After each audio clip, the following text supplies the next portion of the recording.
So boot loader ప్రతి device లో boot loader ఉంటుంది. వివో ఫోన్ లో OnePlus OS నేర్చుకోలేము, ఎందుకంటే ఈ బూట్ లోడర్ ప్రతి యాపిల్ iOS అప్డేట్ అనేది వాళ్ళ ఓన్ యాపిల్ ప్రైవేట్ క్రిప్టోగ్రఫిక్ కీ తో సైన్ చేసి ఉంచుతారు. కెర్నల్ వర్షన్ అంటే ఏంటి, అసలు దీని వల్ల ఉపయోగం ఏంటని అనుకుంటూ ఉంటారు. ఈ డిస్ప్లే లేసినా, గ్రీన్ లైన్ లో వచ్చినా, లేకపోతే ఇంకా మేజర్ ఇష్యూస్ ఏమి వచ్చినా, కెమెరా సరిగ్గా ఓపెన్ అవ్వకుండా, హీటింగ్ ఇష్యూస్ ఇట్లాంటివి జరిగినా కిల్ స్విచ్ ని యూస్ చేస్తే బ్రాండ్స్ ఎప్పుడైనా గుర్తుపెట్టుకోండి, ఏదైనా హోస్ట్ అనే వర్డ్ వచ్చిందంటే సర్వర్ అనే వర్డ్ వచ్చింది. ఏదైనా మనం తీసుకెళ్లి హోస్ట్ చేసేది సర్వర్ లో. బట్ యాపిల్ దగ్గర ఉండే మేజర్ ప్లస్ అంటే మేజర్ అడ్వాంటేజ్ ఏంటి అంటే ర్యాపిడ్ సెక్యూరిటీ రెస్పాన్స్ ఉంటుంది. దీన్నే ఎమర్జెన్సీ హాట్ ఫిక్స్ పుషర్స్ అని కూడా పిలుస్తూ ఉంటాం. Hi friends, welcome back to the channel. నేను మీ తరుణ్. ఈ రోజు మమ్మీ వీడియోలో మోస్ట్ ఇంపార్టెంట్ టాపిక్ గురించి మాట్లాడుకోబోతున్నాం. ప్రతి ఒక్కరు వీడియో పూర్తి వరకు చూడండి. చాలా ఇన్ఫర్మేషన్ ఈ వీడియో ద్వారా మీరు గెయిన్ చేసుకుంటారు. మనం రెగ్యులర్ గా యూస్ చేసుకునే ఆండ్రాయిడ్ డివైసెస్ అండ్ కొంతమంది యూస్ చేసే ఐఫోన్స్ లో అప్డేట్స్ ఎలా వస్తాయి, అంటే అప్డేట్స్ ని ఎలా బిల్డ్ చేస్తారు, బ్యాక్ ఎండ్ వాటిని ఎలా కంట్రోల్ చేస్తారు, ఎలా హోస్ట్ చేస్తారు, ఎలా అప్రూవ్ చేస్తారు, ఏ గేట్వేస్ ద్వారా వాటిని కస్టమర్స్ వరకు పుష్ చేస్తారు, అంటే మనం యూస్ చేసుకునే ఫోన్స్, రీటైల్ ఫోన్స్ వరకు అప్డేట్స్ ఎలా పుష్ చేస్తారు, ప్రతి ఒక్కటి పిన్ టు పిన్ మీకు అర్థమయ్యేలాగా క్లియర్ గా ఎక్స్ప్లెయిన్ చేస్తా.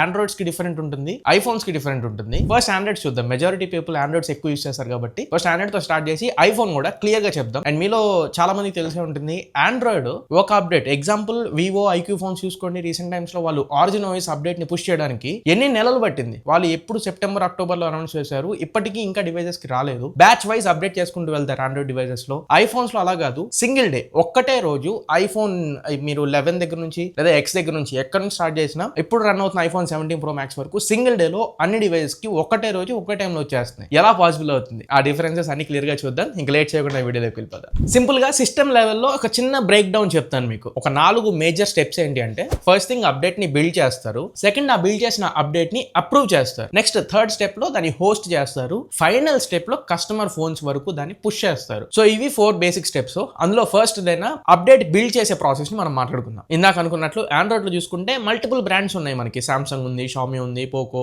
OnePlus, Realme, Oppo, iQOO, Vivo, ఇలా ఈ బ్రాండ్స్ అన్ని ఉన్నాయి కదా. వీళ్ళు అసలు ఫస్ట్ చేసే ఇంటిగ్రేషన్స్ ఏంటి అంటే, వాళ్ళ డివైసెస్ లోకి ఆండ్రాయిడ్ ఓఎస్ వర్షన్ ని ఇంటిగ్రేట్ చేసుకుంటారు. ఆండ్రాయిడ్ ఓఎస్ వర్షన్ వాళ్ళు మామూలుగా మొబైల్ ఫోన్ తయారు చేస్తారు అంతే, లోపల ఓఎస్ ని ఆండ్రాయిడ్ అంటే గూగుల్ ఆండ్రాయిడ్ ఓఎస్ వర్షన్ ని ఇంటిగ్రేట్ చేసుకుంటారు. రెండోది బ్రాండ్ వాళ్ళ ఓన్ యూఐ ఒకటి ఉంటుంది కదా, దాన్ని ఇంటిగ్రేట్ చేస్తారు. అది వన్ యూఐ అయినా, హైపర్ ఓఎస్ అయినా, ఫన్ టచ్ ఓఎస్ అయినా, అదే ఆరిజిన్ ఓఎస్ అయినా, కలర్ ఓఎస్ అయినా, ఆక్సిజన్ ఓఎస్ అయినా, రియల్మీ యూఐ, ఈ వీళ్ళ ఓన్ యూఐ ని కస్టమైజ్ చేసుకున్న యూఐ ని ఇంటిగ్రేట్ చేసుకుంటారు. మూడోది కెర్నల్ ప్లస్ డ్రైవర్స్, వీటిని ఇంటిగ్రేట్ చేస్తారు. కెర్నల్స్ అనగానే చాలా మందికి అసలు ఈ కెర్నల్ వర్షన్ అంటే ఏంటి, మీరు సెట్టింగ్స్ లోకి వెళ్ళి సాఫ్ట్వేర్ వర్షన్స్ లో చూసుకుంటే కెర్నల్ వర్షన్ ఉంటుంది. కెర్నల్ వర్షన్ అంటే ఏంటి, అసలు దీని వల్ల ఉపయోగం ఏంటని అనుకుంటూ ఉంటారు. హార్డ్వేర్ అంటే ఫిజికల్ కాంపోనెంట్స్ ఏవైతే ఉండో వాటిని మనం హార్డ్వేర్ అని పిలుస్తాం. నెక్స్ట్ సాఫ్ట్వేర్ అంటే ఫోన్ లో రన్ అయ్యే యాప్స్ కానీ సెన్సార్స్ యాప్ కి తగ్గట్టుగా ఇంటిగ్రేట్ అయ్యి వర్క్ అవడం. ఫర్ ఎగ్జాంపుల్ పబ్జీ ఆడుతుంది, బీజిఎంఐ ఆడుతుంది, ఫోన్ ఇలా అన్నప్పుడు జైరోస్కోప్ ఇటు వర్క్ అవ్వడం, లేకపోతే ఇలా గెస్చర్ ఇవ్వగానే టార్చ్ ఆన్ అవ్వడం, లేకపోతే డబుల్ ట్యాప్ చేస్తే స్క్రీన్ షాట్ పడడం, ఇట్లా హార్డ్వేర్ ని సాఫ్ట్వేర్ ని, యాప్స్ ని హార్డ్వేర్ ని మెర్జ్ చేసి యూస్ చేస్తుంది చూసారా, అక్కడ ఒక బ్రెయిన్ లాగా పనిచేసేదే కెర్నల్. సో ఈ కెర్నల్ అనేది హార్డ్వేర్ లెవెల్ ప్రాసెసర్ కి అండ్ మిగతా హార్డ్వేర్ కాంపోనెంట్స్ కి ఇంటిగ్రేట్ అయి ఉంటుంది. సో కెర్నల్ వర్షన్ అనేది మోస్ట్ ఇంపార్టెంట్. డ్రైవర్స్ వచ్చేసి డైరెక్ట్ గా ప్రాసెస్ తోనే సింక్ అయి ఉంటాయి. సో కెర్నల్స్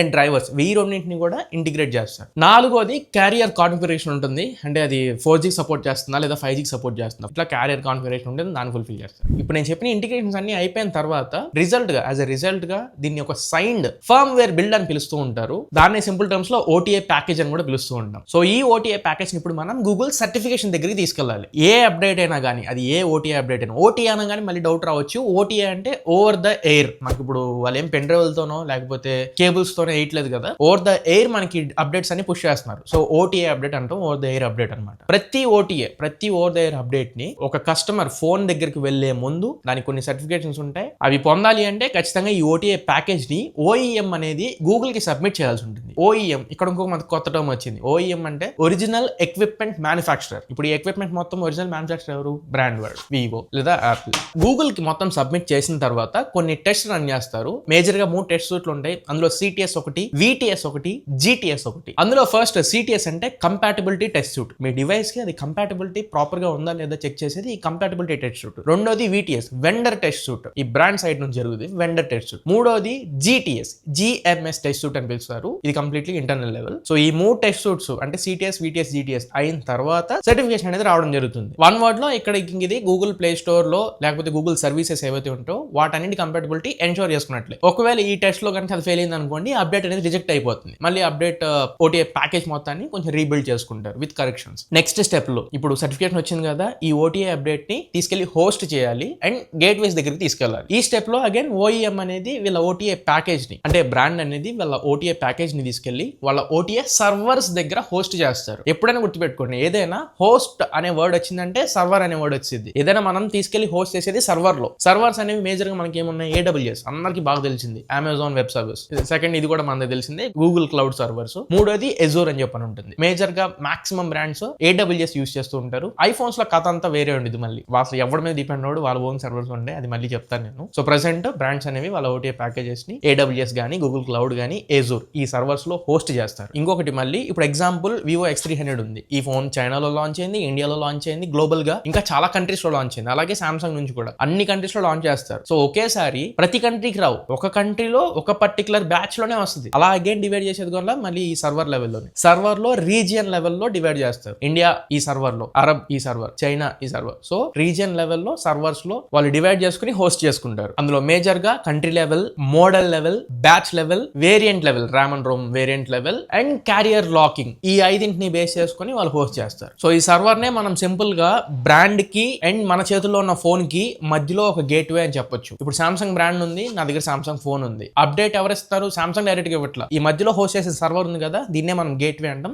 ఈ గేట్వే మనకి పుష్ చేసిద్ది అప్డేట్ ని. అదే నెక్స్ట్ స్టెప్ రోల్అవుట్ లాజిక్ అని మనం పిలుస్తాం. కంట్రోల్డ్ గా ఈ బ్యాచ్ కి లేదా ఈ సెట్ ఆఫ్ డివైజెస్ కి పంపించాలి అని చెప్పని కంట్రోల్డ్ గా పుష్ చేసేదాన్ని మనం రోల్అవుట్ లాజిక్ అని పిలుస్తాం. దీనికి PGSQL అని చెప్పని ఒక కోడ్ ఉండేది. ఆ కోడ్ ని కూడా నేను డిస్ప్లే చేస్తాను, ఒకసారి చెక్ చేయండి. ఓ సాఫ్ట్వేర్ అప్డేట్ మామూలుగా మనకు ఒక నోటిఫికేషన్ వచ్చేసింది, వైఫై కి కనెక్ట్ అయినప్పుడల్లా నోటిఫికేషన్ వస్తుంటుంది. లేదా మనం మాన్యువల్ గా వెళ్ళి అప్డేట్ చెక్ చేసుకుంటే ఓకే మనకి సాఫ్ట్వేర్ అప్డేట్ ఉంది, లేదా you don't have any software update, your device is already in the latest version అని చెప్పి మనకు చూపిస్తాయి. ఇలా వచ్చేదాని వెనక మనం సింపుల్ గా చెక్ ఫర్ ద అప్డేట్స్ అని కొడుతున్నాం, కానీ బ్యాక్గ్రౌండ్ లో ఉండే కోడ్ ఇది. సింపుల్ గా ఆ కోడ్ ఎక్స్ప్లెయిన్ చేయాలంటే ఫోన్ వెళ్ళి OEM OTA సర్వర్ అడుగుతుంది, సాఫ్ట్వేర్ అప్డేట్ అవైలబుల్ గా ఉందా అని. అవైలబుల్ ఉంటే సాఫ్ట్వేర్ అప్డేట్ ఫౌండ్ అని వచ్చింది. దాని దగ్గర నుంచి మనం డౌన్లోడ్ క్లిక్ చేసుకుంటాం. ఈ కోడ్ పక్కకు పెట్టేద్దాం. బ్రాండ్ జనరల్ గా యూస్ చేసే స్టెప్ ఏంటి, బ్యాచ్ వైజ్ రోల్అవుట్ చేయడానికి బ్రాండ్ యూస్ చేసేవి ఏంటి అంటే సీరియల్ నెంబర్స్, IMEI నెంబర్స్. ప్రతి ఫోన్ కి IMEI నెంబర్ ఉంటుంది, దానికి తగ్గ కస్టమ్ సీరియల్ నెంబర్ ఉంటుంది. ఈ సీరియల్ నెంబర్ వైజ్ గానీ IMEI నెంబర్ వైజ్ గానీ బకెటింగ్ చేసుకుంటాం. ఈ IMEI నెంబర్ తో స్టార్ట్ అయ్యే 1 to 10% లేదా ఈ సీరియల్ నెంబర్ తో స్టార్ట్ అయ్యే 1 to 10% బ్యాచ్ కి అలా బకెటింగ్ చేసుకుని ఫస్ట్ గేట్వే ద్వారా అప్డేట్ ని పుష్ చేసి వాళ్ళు ఏమన్నా బగ్స్ నోటీస్ చేశారా, ఏదైనా ప్రాబ్లం ఉందా, ఒక 4-5 డిస్ప్లే లేసినాయి అనుకోండి, గ్రీన్ లైన్ లో అవి వచ్చి అప్డేట్ ని బ్రేక్ చేసేస్తారు. ఈ అప్డేట్ ని పాజ్ చేయడానికి టెక్నికల్ టర్మ్స్ లో కిల్ స్విచ్ అని మనం పిలుస్తూ ఉంటాం. వన్స్ ఆ కిల్ స్విచ్ ని యూస్ చేస్తే ఈ డిస్ప్లే లేసినా, గ్రీన్ లైన్ లో వచ్చినా, లేకపోతే ఇంకా మేజర్ ఇష్యూస్ ఏమి వచ్చినా, కెమెరా సరిగ్గా ఓపెన్ అవ్వకుండా, హీటింగ్ ఇష్యూస్ ఇట్లాంటివి జరిగినా కిల్ స్విచ్ ని యూస్ చేస్తే బ్రాండ్స్, సో దట్ అప్డేట్స్ అన్ని పాజ్ అయిపోతాయి అక్కడతో. ఇంకా 1 to 10% లో 7% అయినా ఇంకా 3% ఆగిపోద్ది. రెక్టిఫై చేసుకోవడానికి ట్రై చేస్తారు. ఆ తర్వాతే 10 to 50% పీపుల్ కి ఆ అప్డేట్ అనేది వెళ్తుంది. ఒకవేళ ఏ బగ్స్ లేవు, డిస్ప్లే రాలేదు, గ్రీన్ లైన్ రాలేదు, లేదా హీటింగ్ ఇష్యూస్ ఇట్లాంటివి ఏం లేవు, ఫోన్ బానే ఉంది అనుకుంటే డైరెక్ట్ 1 to 10% అయిపోయిన తర్వాత if everything is good 10 to 15%, after that 50 to 100% మొత్తం రెస్ట్ ఆఫ్ ద బ్యాచ్ మొత్తం ఒకేసారి రోల్అవుట్ చేస్తారు. సో వాళ్ళకి అంటే బ్రాండ్ లెవెల్లోనే కాన్ఫిడెన్స్ లేక వీళ్ళు బ్యాచ్ వైజ్ అప్డేట్ ని రోల్అవుట్ చేస్తూ ఉంటారు. యాపిల్ అలా కాదు, కంప్లీట్ కాన్ఫిడెంట్ గా ఉండిద్ది. కాకపోతే ఒక్కోసారి బోల్తా పడిద్ది. యాపిల్ బోల్తా పడినప్పుడు ఏం చేసిద్ది, అప్డేట్ ని అక్కడతో ఆపేసి వెంటనే దాని రెక్టిఫికేషన్ ఏంటి అంటే దాన్ని మొత్తం సాల్వ్ చేసి ఆ బగ్స్ మొత్తాన్ని రిమూవ్ చేసి వెంటనే ఇమీడియట్ గా ఇంకొక అప్డేట్ రోల్అవుట్ చేసిద్ది, దాన్ని ఇన్స్టాల్ చేసుకోమని చెప్పి. యాక్చువల్లీ రీసెంట్ టైమ్స్ లో యాపిల్ మేజర్ గా అలాగే చేస్తుంది. నేను అసలు విసిగెత్తిపోయి ఉన్నాను, అంత వరస్ట్ అప్డేట్లు ఇస్తుంది యాపిల్. కొద్దిపాటి ఆండ్రాయిడ్ బెటర్, కొంచెం ఆలోచించి కొద్దిగా రోల్అవుట్ చేసింది.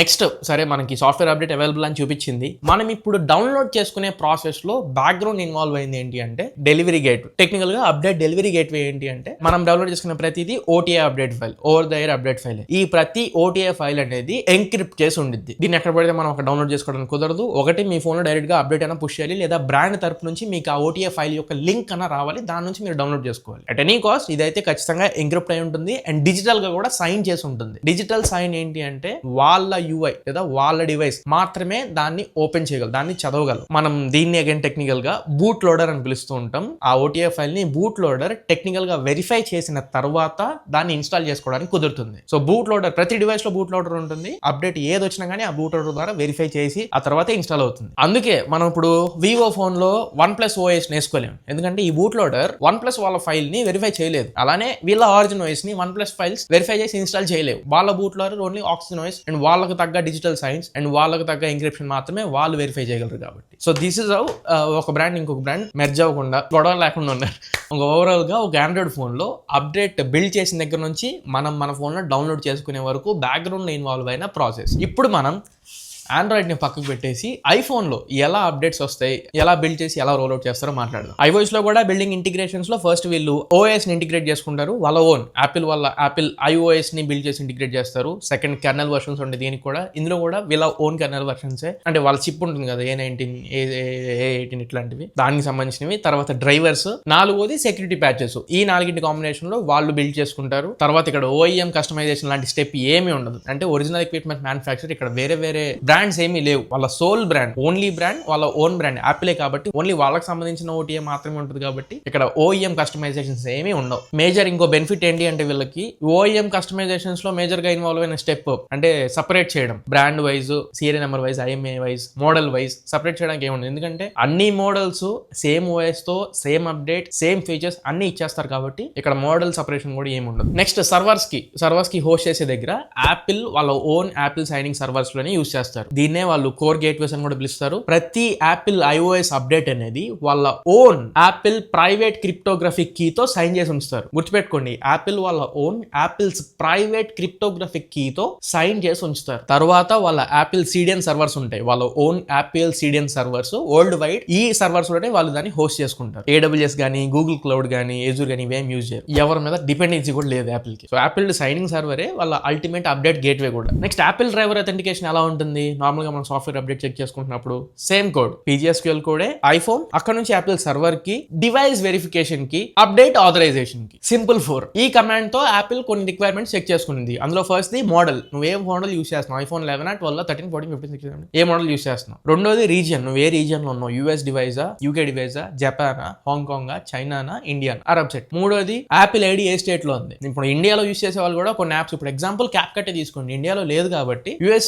స్టేట్ పెట్టేసుకొని అక్కడ సపోర్ట్ చేసే యాప్ ని యూస్ చేసుకుంటూ ఉంటారు. At the same time TikTok, ఇలా బ్యాన్ అయిన చాలా యాప్స్ అలా యూస్ చేసుకుంటూ ఉంటారు. సో యాపిల్ ఐడి స్టేట్ ని చెక్ చేసుకుంటుంది. లాస్ట్ ది యాపిల్ ఐడితో సైన్ అయ్యి ఉందా లేదా. ఇవి మేజర్ గా యాపిల్ చూసుకునే చెక్స్. తర్వాత రోల్అవుట్ చేసే స్టెప్. యాపిల్ కూడా ఇప్పుడు స్టాగర్ అప్డేట్స్ అని చెప్పనే మోడ్ ని యూస్ చేస్తుంది. అంటే సేమ్ ఆండ్రాయిడ్ యూస్ చేసేదాన్ని కొంచెం పాలిష్డ్ వేలో పిలుస్తున్నారు. ఎందుకంటే వీళ్ళు కూడా ఇప్పుడు మిస్ఫైర్ అవుతున్నాయి, బ్యాక్ ఫైర్ అయ్యి అప్డేట్ ని బ్యాక్ కి పుష్ చేసి అప్డేట్స్ అన్ని రెక్టిఫై చేసి ఎర్రర్స్ అన్ని క్లియర్ చేసి మళ్ళీ రోల్అవుట్ చేస్తున్నారు. సో అందుకే వీళ్ళు కూడా స్టాగర్ అప్డేట్ పాలసీని ఫాలో అవుతున్నారు. బట్ యాపిల్ దగ్గర ఉండే మేజర్ ప్లస్ అంటే మేజర్ అడ్వాంటేజ్ ఏంటి అంటే ర్యాపిడ్ సెక్యూరిటీ రెస్పాన్స్ ఉంటుంది. దీన్నే ఎమర్జెన్సీ హాట్ ఫిక్స్ పుషర్స్ అని కూడా పిలుస్తూ ఉంటాం. వన్స్ మీరు బగ్స్ నోటీస్ చేశారా, అక్కడతో కిల్ చేసి అప్డేట్స్ ని ఫ్రీజ్ చేసి బగ్స్ మొత్తాన్ని రెక్టిఫై చేస్తారు. లేదు మాకు మొత్తం బాగానే ఉంది అనుకుంటే అగైన్ అప్డేట్ ఇన్స్టాల్ చేసేటప్పుడు మళ్ళీ ఇంకొకసారి ఎంటైర్ ప్యాకేజ్ ని వెరిఫై చేసింది. అక్కడ కూడా ఇబ్బంది ఏం లేదనుకోండి, అప్పుడు secure enclave plus APFS snap shot అని చెప్పని ఉంటుంది. ఈ రెండింటి ద్వారా యాపిల్ ఒక అప్డేట్ ని వాళ్ళ ఫోన్ లో ఇన్స్టాల్ అయ్యింది. అందుకే యాపిల్ డివైస్ లో OS లెవెల్లో కానివ్వండి లేకపోతే సెక్యూరిటీ లెవెల్లో కానివ్వండి ట్యాంపర్ చేయడం ఎక్స్ట్రీమ్లీ హార్డ్ అని చెప్పి మనం పిలుస్తూ ఉంటాం. చూడండి,